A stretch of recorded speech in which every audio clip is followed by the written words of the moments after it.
Hey, so I'm back. This is going to be chapter 9. It's called The Way of Wisdom. I think this is going to be another good one. A lot of wisdom in Proverbs. Eventually we'll get past this. We'll learn.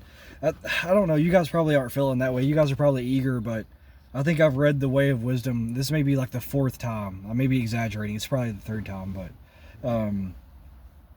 I've listened to a lot. I've been doing this for a few years, so who knows? I've probably heard it, read it.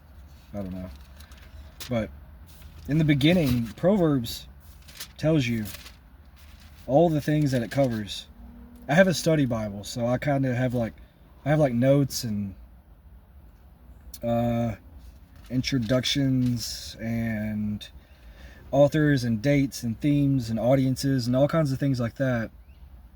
It says that it offers wisdom on a wide array of topics from daily life. So things like diligence and laziness, friendship, speech, marriage, child rearing, domestic peace, work, getting along, and good manners, eternity, and much more. It shows that godliness is of value in every way, as it holds promise for the present life and also for the life to come. That's awesome. So, if you know, you know. When we pass over and we go to heaven,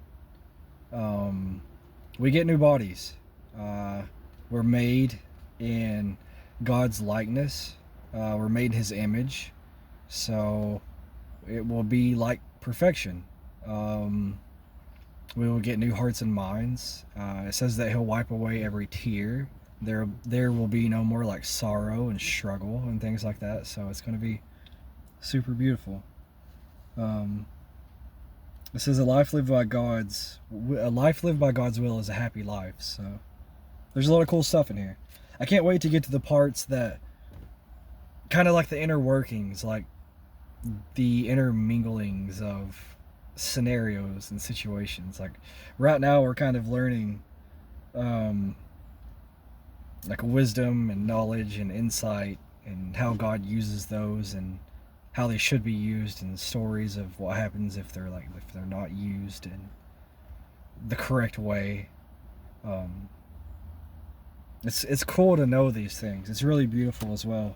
But I'm ready to get to some parts that I don't know, some parts that are I really enjoy, like the easily digestible stuff, because you can just like throw them in the mind like of your life and just pick it up the next day and just start practicing it. They're easy to remember. There's just so much good about it. But I'll stop rambling. Let's get into it. Chapter 9, The Way of Wisdom. Let me see if I already read this. Okay. We're good. It says, wisdom has built her house. She has hewn her 7 pillars. She has slaughtered her beast. She has mixed her wine. She has also set her table. She has sent out her young women to call from the highest places in town. There's a lot of high places in town. Whoever is simple, let him turn and hear. To him who lacks sense, she says, come, eat of my bread, and drink of the wine I have mixed.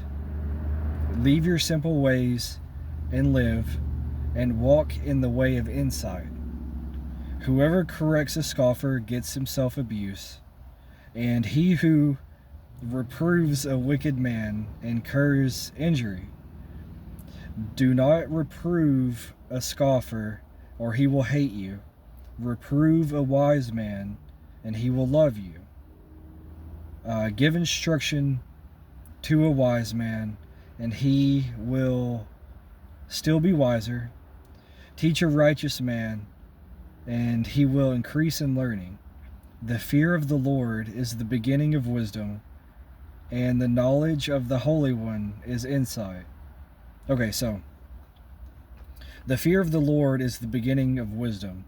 So I can't really remember. I think we read earlier in Proverbs that the beginning what is it? The beginning of wisdom is knowledge.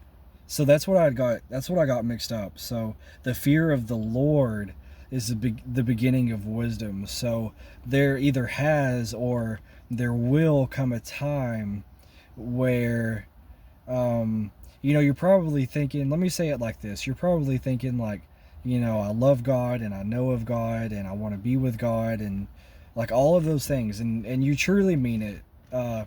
Maybe you feel like you have to prove it, and I've been there. Maybe you feel like you feel down or whatever kind of way because it doesn't. It's like there's a little something there of like, maybe you can call it insecurity. Maybe you can just tell that like you're not giving your all, like what you feel like God deserves. And you could be thinking to yourself, like, if I could just like rinse that out, I know I could just pour out everything that I have, and that'll come. Like, just stay on the path, and that'll come. But it says the fear of the Lord is the beginning of wisdom. So the beginning of wisdom is knowledge. So just keep utilizing this counsel, and there like I was going to say earlier, there will come a time where you will understand what it means to fear the Lord. He kind of, God the Son shepherds us, and God the Father only puts so much on us that we can handle. He's not going to throw like 50 stones on you and say like, hey, carry that, when you can only carry like 25 or whatever it is. So as you begin to unravel his mystery and see like all of the inner workings and like the magnificent power that God has as the creator of all things, and like the gifts that are bestowed on you, like the individual, you will begin to see why, and like truly why we fear the Lord God.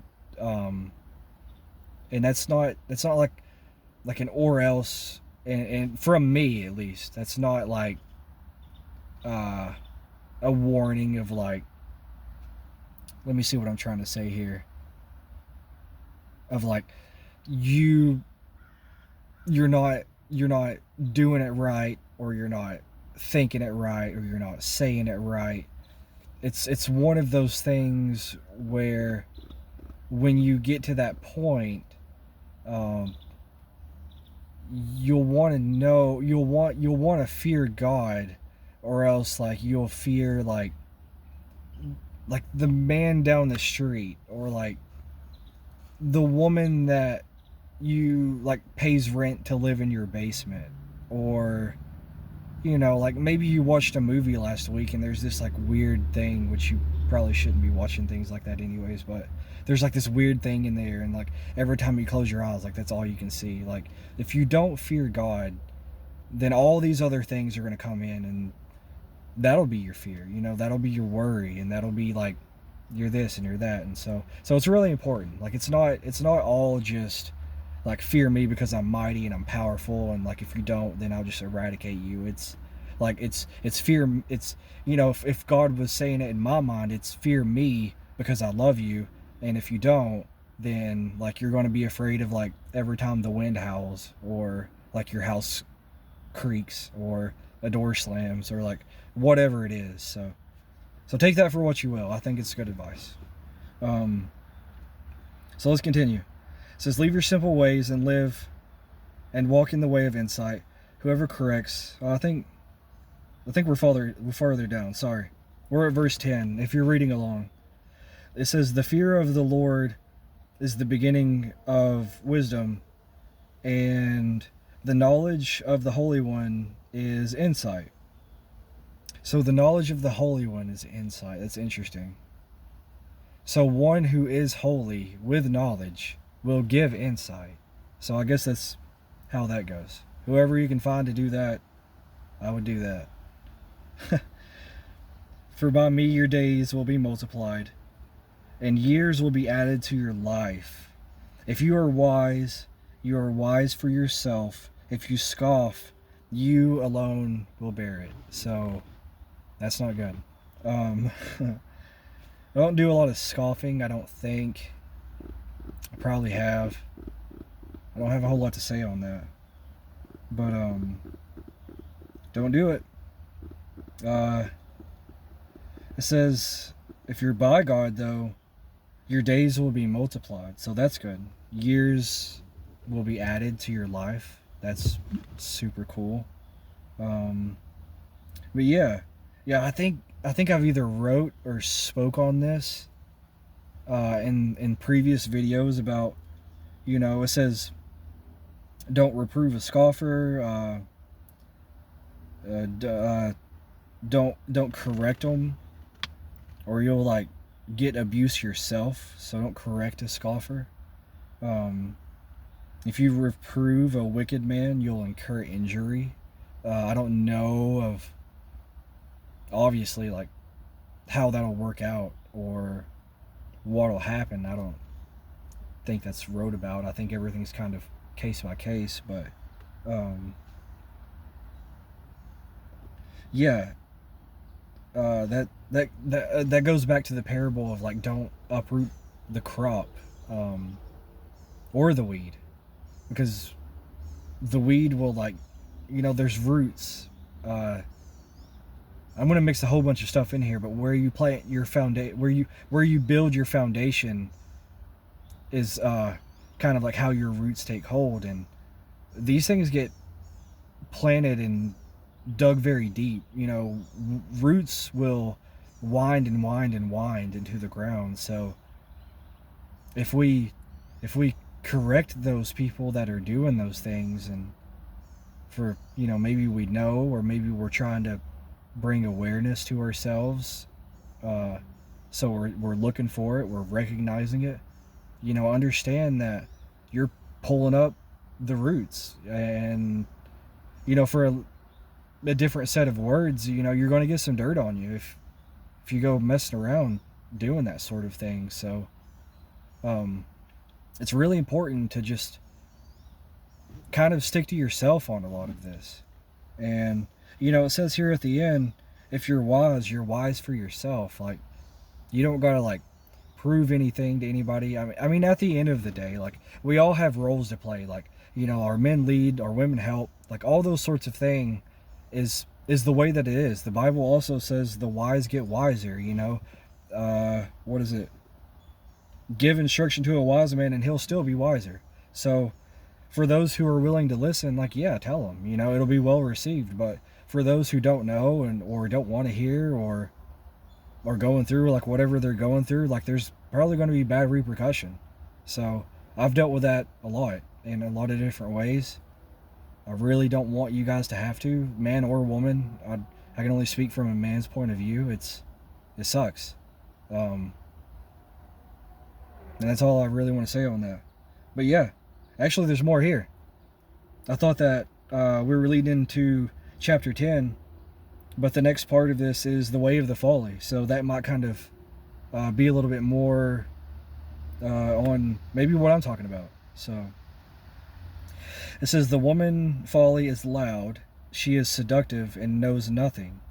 She sits at the door of her house, she takes a seat on the highest places of the town, calling to those who pass by, who are going straight on their way. Sorry about that. It says, she takes a seat on the highest places of town, calling to those who pass by, who are going straight on their way. Whoever is simple, let him turn and hear. And to him who lacks sense, she says, stolen water is sweet, and bread eaten in secret is pleasant. But he does not know that the dead are there, that her guests are in the depths of Sheol. So that's that name again, Sheol. For all you women out there, definitely don't be following that, playing around with that, that ain't good. In the last Proverbs, it says that her feet go down to death. So I think that's for those who follow Shoel.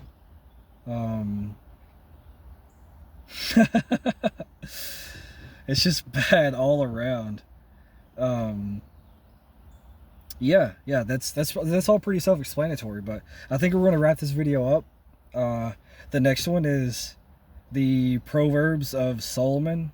I've heard about Solomon. There's good things and bad things about him. I don't know a lot about him, but I guess that, that's with anybody. So that's chapter 10. And yeah, I love you guys, and I hope that you guys get the opportunity to go out and spread this word, this message. Tell your friends, tell your neighbors, like tell anybody that's willing to listen. So you don't want to tell those other guys. I appreciate it. Thanks.